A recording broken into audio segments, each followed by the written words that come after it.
Hi, I'm Jason Kraus, Director of Vehicle Acquisition and Lease Structuring here at Mike Albert. My associates and I wanted to provide you with an update on the current state of medium and heavy duty vehicles as we've started the second half of model year 2025 and with new EPA regulations starting in January 2027. In the first 6 months of 2024, production levels for medium and heavy duty commercial vehicles continue to improve. For example, in April, Class 8 units were produced up to 14,000 times. That's 12.5% higher than they were in April 2023. That's still well below the 16,400 units that were produced back in 2019.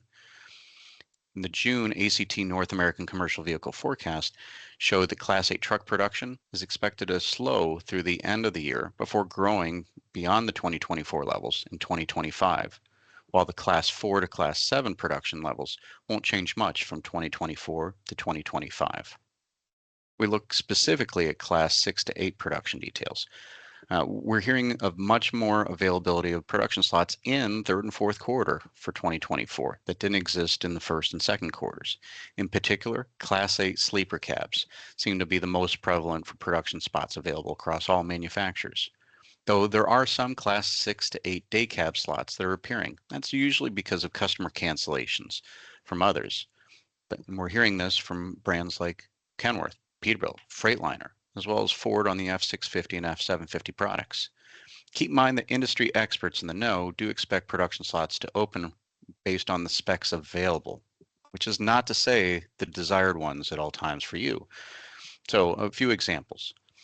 Limited availability exists in particular on engine and transmission combinations or configurations. That might be different than what you have in your fleet today or what you want in your fleet tomorrow. Realize that there are also a limited number of production slots available that are certified for the California Air Resources Board, or CARB, to achieve the emissions regulations there.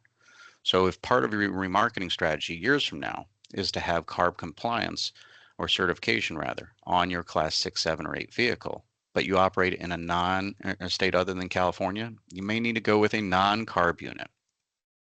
Ultimately, we feel that flexibility is the best planning strategy at this point in time, combined with picking up extended warranty packages on key items. If we take a look at the medium duty segments, Class 4 and Class 5, we also are hearing some improvements in Class 4 and 5 in the third and fourth quarter, but there are certain limitations out there based on the model and engine configurations to be mindful of. Ford, General Motors, and Isuzu have already stopped selling diesel versions of F550 Super Duty, Low Cab Forward, and NPR, among others, their units going into California. And that's effective January 1st, 2024. And that's due to CARB compliance. Keep in mind that gas versions of these models are still offered for California, while gas and diesel versions of these models are available all elsewhere in the country. We also need to be thinking ahead about the 2027 EPA regulations for medium and heavy duty trucks.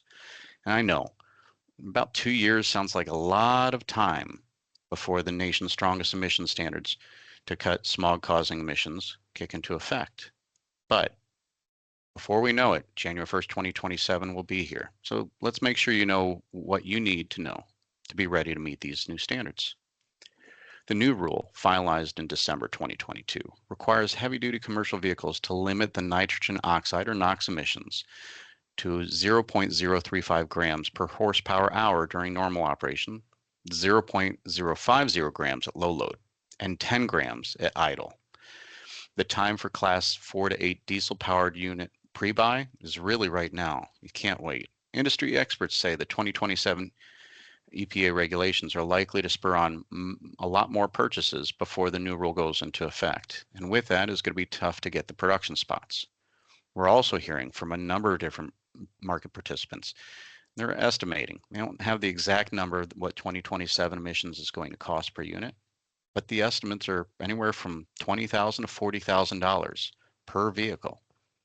While exhaust gas recirculation or EGR technologies may not factor into achieving these 2027 EPA regulations at this point in time, the technologies that do are things like diesel particulate reduction, DPR, sometimes also known as diesel particulate filter, DPF, in combination with selective catalytic reduction or SCR technologies. Both of those are going to be employed for the 2027 achievement. The emissions after treatment technologies involved, they're going to also vary by manufacturer. It's also highly likely that there will be a much larger increased use for you for diesel emissions fluid, or DEF, based on the technologies that are employed. Alan Schaefer is an executive director of the Diesel Technology Forum, which is a nonprofit advocacy group. And he stated, technically, the required NOx emissions reductions, they're significant to the tune of 82% lower than today's level, which really are already near zero. So supply chain dynamics have improved. It means there's better production availability on the capacity side for medium and heavy duty vehicles. This is important towards the replacement of older assets experiencing those higher maintenance costs, as well as those proactive steps we need for pre-buy in advance of the next round of emissions that go into effect January 1st, 2027. The technologies will be ready to help dramatically reduce both NOx and CO2 emissions at a premium to today's vehicles, and with potential for higher operating expenses for things like DEF. If you have more questions, contact us at Mike Albert.